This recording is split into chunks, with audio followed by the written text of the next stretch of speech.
Hi there, Lindsay here, the Frugal Crafter. Today I'm going to show you how I made these palette knife paintings to go over my mantle, and I'll show you a picture of my mantle, them in place at the end of the video. They were a lot of fun to make, and I find this time of year I tend to struggle with being inspired and settling down to work, and I just like to get out the palette knives and kind of spread paint around. And if you'd like a real-time version of this tutorial, you can find it up now in Critique Club, and I'll put all the links and information on that in the video description. But it's $5 a month, and you have access to all of the tutorials I've posted over the past 5 years, so lots of good stuff in there, and you can upload your work for feedback from me if you want as well. So I'm starting off just by squirting some paint onto my canvas and just spreading it around with a scraper. Now this can go, you might spread it around right off the bat and you love the way it looks. You may end up kind of smushing it around and then spreading it out with a brush and then going back in with a scraper. Basically, you just want to go until you're happy with it. Now, the acrylic paints that I'm using are some inexpensive budget paints. They're by Royal & Langnickel. They're the Essentials, and they work great for this. This whole project worked really well. The scrapers and the palette knives are also from Royal & Langnickel, as is the canvas. It's one of their premium 12 by 24 canvases, and they were all perfect for these techniques. So I think with techniques like this, you can save a little money and go with some lesser expensive supplies. You know, especially when you're doing something a little bit out of your comfort zone, maybe doing something that you don't always, you don't do that often. Just have fun. You're not going to be worrying about wasting paint if you go with something that's a little bit less expensive. And I like the texture that I have here. I wanted there to be some ridges in the background, so I set that aside and let it dry. And I made 2 of them because I need 2 paintings for over my mantle. And somehow, even though I didn't use a brush except for just to spread it out a little bit, I had a hair in my paint. I think it was probably a cat hair, but I was able to get it out of there. Now I'm using some inexpensive acrylic markers. These are by Artex. They're the brush markers that they sell. They're the ones that are single-ended, and those are permanent. They have some that are dual-ended that are water soluble if they get wet. So I recommend getting ones that are not water soluble, even though they're stated as acrylic. I'll link these down in the video description so you can find these if you want, but a Posca pen would work fine, or you could use a paintbrush. That's going to be fine as well. Obviously, use whatever you have on hand. The premise of this painting is really just to get you putting paint around, mushing paint around, splashing paint around, and creating, and hopefully getting out of the winter blues if you're anything like me, and February hits hard. So that's what I was attempting to do here.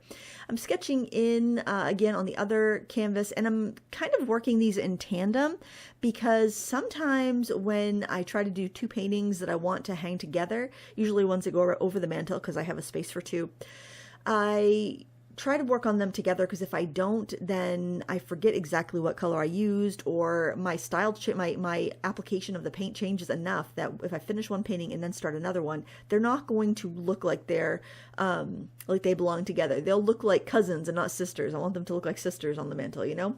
So I don't want them to be twins, but, you know, I do want them to be like sisters, I guess. The palette I'm using here is a Stay Wet palette. It's not the Masterson one. It's one by Redgrass Games, which is a French company. And it has a nice kind of like, well, it's kind of a spongy material. It almost feels like, like a foamy sponge in there. It was hard as a rock when I took that out. I hadn't used that in ages, but I just dumped some water in there and it plumped right up and was good to go. And the disposable palette paper, which is nice with acrylics because then you don't have to worry about washing off a palette and getting extra paint down the drain. I can just I fold up that palette paper when it's done, and I'm actually still using it. I have paint left in that palette and it'll stay good for a couple of weeks anyway. So I can just fold up that palette paper when I'm done. The paint can dry out and it can be disposed of, and you don't have to worry about it like rinsing it down the drain.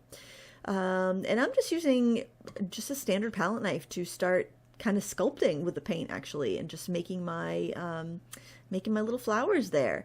You really have to give up some semblance of control when you use a palette knife. I think that's why I'm drawn to this type of painting this time of year. I'm in my office right now while I'm doing this voiceover, and I'm looking at the wall at this 3-foot by 4-foot painting of birch trees that you might have remembered being in the background of some of my stat chats last winter. That was a palette knife painting. Same frame of mind, same need to just splash paint around and make something big and fast. And yeah, I mean, it's a great antidote to being fussy and, you know, it's just a good break out of your comfort zone projects, I should say.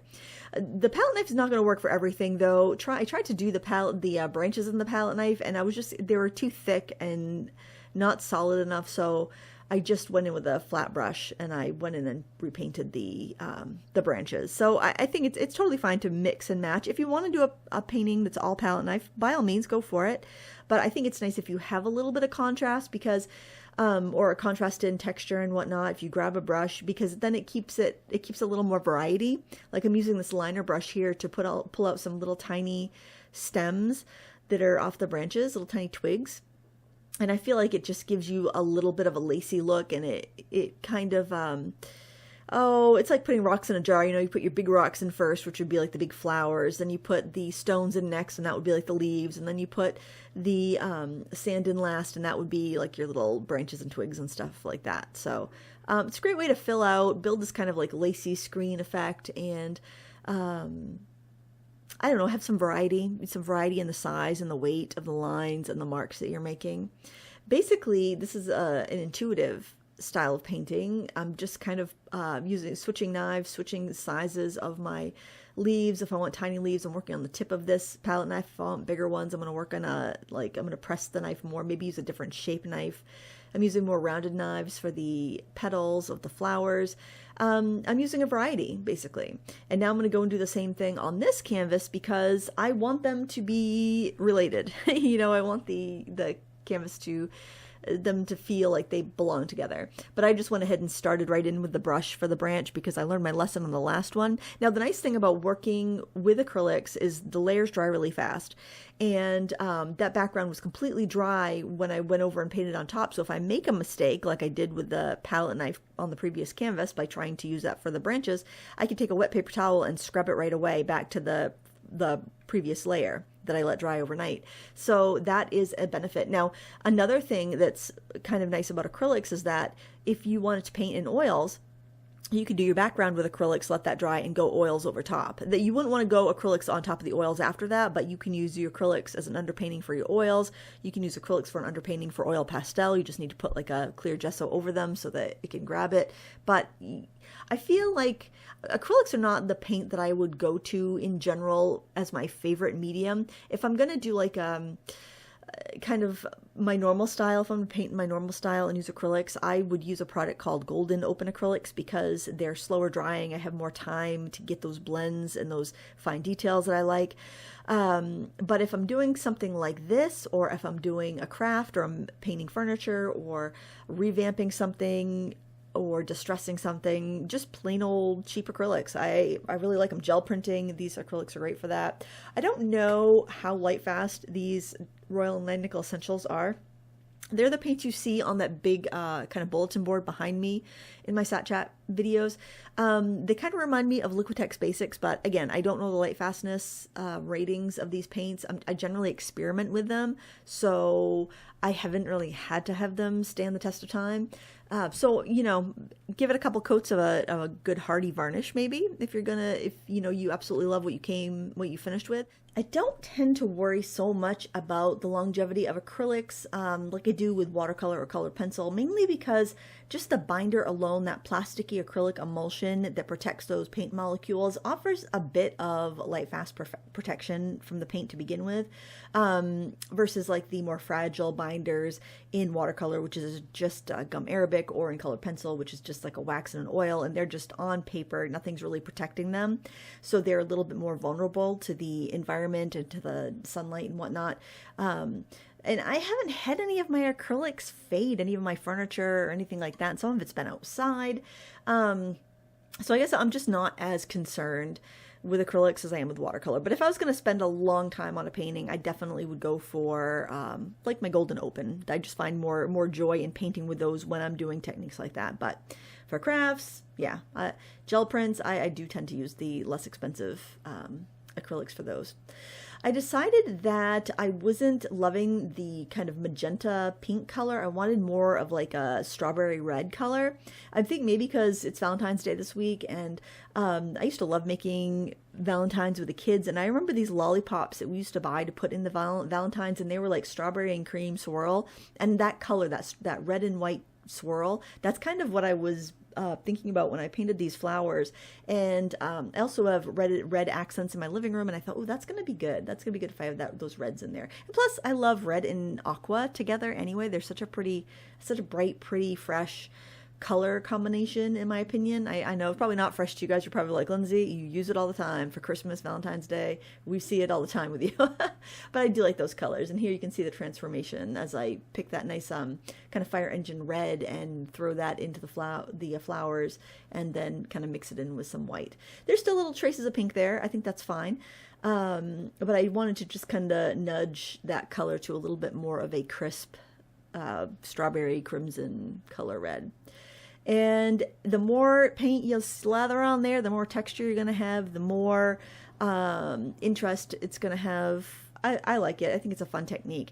And I really like doing this technique on a stretched canvas because the canvas has a little bit of a bounce and a give to it, and it just works out really well with a palette knife. I think using a palette knife on a surface that's got that bit of give is much easier than using it on a surface that is rigid. So yeah, highly recommend that. Now I love this technique here. I'm just taking some gold acrylic paint with my palette knife and just scraping it around the edges to make a frame. Now I did end up doing the sides of the canvases as well. I didn't do that on camera because it's pretty boring and hard to film. But the thing that I really liked about this is that the contrast in the finish, the metallic paint versus the matte paint in the background, because that paint in the background actually had a little bit of gesso. I was using gesso for the white there. That gold really pops on that, and I just feel like it makes this kind of like vintage frame, and it reminds me almost of a bit of a little Victorian, even though it's a very modern technique with a palette knife. It's got a little bit of a vintage Victorian pattern vibe going on there. Kind of reminds you of a granny's house, and I like that. My style is very eclectic. I like things that are very prissy and old-fashioned. I also like things that are very modern and bohemian. I guess probably bohemian would be most of my style, but I like having that contrast, and I like stuff like this that can tie in old and new and make it kind of revamped and fresh, I think. Now the product I'm using here, these are the PBO matte acrylics, it's like acrylic in this writer material, this tube. You can actually unscrew the tip, and you can clean it out, and you can refill it with your fluid acrylics, or just some watered down acrylic paint, or just some craft acrylics, and really get your bang for your buck. I believe that Sennelier makes them under the abstract line. Maramu makes them. I have one of the Maramu ones here in the fabric paint line, but the PBO matte is very opaque. I haven't tried the Sennelier ones. I thought I had some, but it turns out I didn't. I had the PBO ones. But they're great for adding texture, adding some interesting marks and lines, and just adding a little pizzazz to the painting. Before I did that, though, I did go in with some markers just to add a little bit of green, shape up some of the leaves that were a little bit wonky from the palette knife technique. Just kind of, I don't know, smooth out some things, beautify some things. I don't want to cover everything up, but I did want to, reshape some leaves and add some highlights to branches and whatnot. But yeah, I think this is great. I don't even know if you'd really consider this mixed media, because the pens, the markers, the paints, it's all acrylic at the end of the day. So it worked out really well. And when I went with a lighter kind of pastel green on the flowers, the leaves here, because they weren't really showing with the kind of moss green that I had before. And now I'm using another acrylic paint pen. This is a set by Ohuhu, and it has a fine tip hard plastic nib, which I'm signing my name with. It also has a bullet tip, which is handy too. So there's a lot of great options out there, not very expensive. I'll link my favorites in the video description, but there you can see the paintings up on my mantle. I think they look super cute, and there you can just kind of see them on my table there. But I really had a good time painting this, and if you would like the real-time instructions and to paint along with me, check out Critique Club. I will put a link in the video description. Thanks for watching. Until next time, happy crafting. Bye!